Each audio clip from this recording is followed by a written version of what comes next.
کیا کمال کے جملے ہیں کہ اگر زبان کو بری باتوں سے روک نہیں سکتے تو پھر اللہ کو حاجت نہیں اللہ پیاسا رہنے کی۔ اللہ نہیں، ہم بعض اوقات تو کچھ لوگ ایسا لگتا ہے احسان کر رہے ہیں بھوکا پیاسا رہ کر، اللہ کو ہمارے روزوں کی حاجت نہیں، ہمیں حاجت ہے اللہ کو راضی کرنے کی، ہمیں اللہ کی رضا چاہیے، لیکن بھوکے پیاسے تو رہے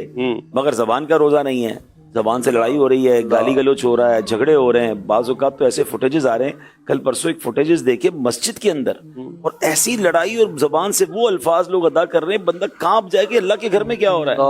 تو روڈوں پہ بھی یہ مناظر نظر آ رہے ہوتے ہیں، تو خدا کے واسطے ہمارا روزہ صرف کھانے پینے کا نہیں ہے، صبر کرنا ہے روزے میں۔ انسان کو بھوک لگتی ہے، تھوڑا چڑچڑا ہو جاتا ہے، تو زبان کا روزہ، ہاتھ کا روزہ، آنکھ کا روزہ، آنکھیں حرام دیکھ رہی ہیں، ہاتھ حرام کر رہے ہیں، زبان حرام بول رہی ہے، کان حرام سن رہے اور کہہ رہے ہیں میں روزے سے ہوں۔ اللہ کو ایسے روزے کی حاجت نہیں ہے۔ تو اللہ کرے کہ اس مہینے میں دیکھیں محسن بھائی، دنیا میں نا ایک بڑی خوبصورت ایک روٹین بیان کی جاتی ہے کہ آپ نے زندگی میں اگر کوئی چیز اپنانی ہے نا، روٹین اپنانی ہے، اس کے پہلے 20 دن مشکل ہوتے ہیں، 25 ڈیز کے اندر آپ کی عادت بن جاتی ہے۔ صحیح کہتے ٹیسٹ بٹ چینج کرنا ہو نا، کھانے پینے کی کسی چیز کو کھانا ہو یا چھوڑنا ہو، 15-20 دن مشکل لگیں گے، اس میں تھوڑا سا آزمائش۔ چائے آپ نے پھیکی پینی ہے، یا جناب آپ نے میٹھا چھوڑنا ہے، یا آپ نے کوئی اور چیز اپنانی ہے، اسی طرح ورزش ہے، بہت ساری چیزیں لوگ کہتے ہیں پہلے 15-20 دن مشکل ہے، اس کے بعد تمہاری روٹین کا حصہ بن جائے گا۔ تو ایکچولی یہ رمضان کے 30 ڈیز جو ہیں، اگر ہم اس کو اچھی عادتوں کو اپنانے اور بری عادتوں کو نکالنے کی پریکٹس کر لیں نا، تو 30 دن بعد تو آپ پکے ہو جائیں گے، اور آپ اس کو کیری کر لیں، کنٹینیو کر لیں۔ اگر ہوتا یہ کہ رمضان میں بھی بری عادتیں نہیں چھوڑ رہے نا، تو پھر بعد میں بھی نہیں چھوٹتی۔ اب مجھے یہ سمجھ نہیں آتا جو 5 وقت کا نمازی رمضان میں بن گیا، وہ رمضان کے بعد کیوں نمازی نہیں رہتا؟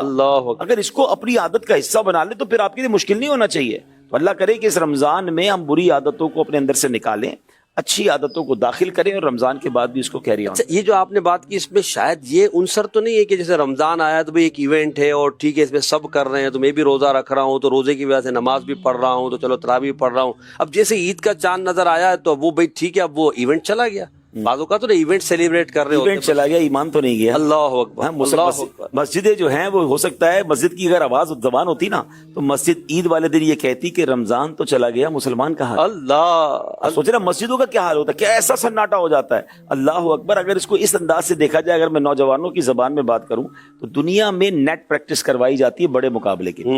کہ بھائی پہلے پریکٹس کر لو پھر بڑا مقابلہ ہوگا۔ ہمیں یہ 30 ڈیز شیطان سے مقابلے کی پریکٹس کروائی گئی، شیطان بند ہے، لیکن ہونا ہی چاہیے کہ اس کے بعد ہم تگڑے ہو کر، متقی ہو کر ہم رمضان کے بعد مقابلہ کرتے شیطان کا، مگر ادھر تو پہلی بال پہ آؤٹ ہو جاتے ہیں، چاند نظر آیا مسجد خالی،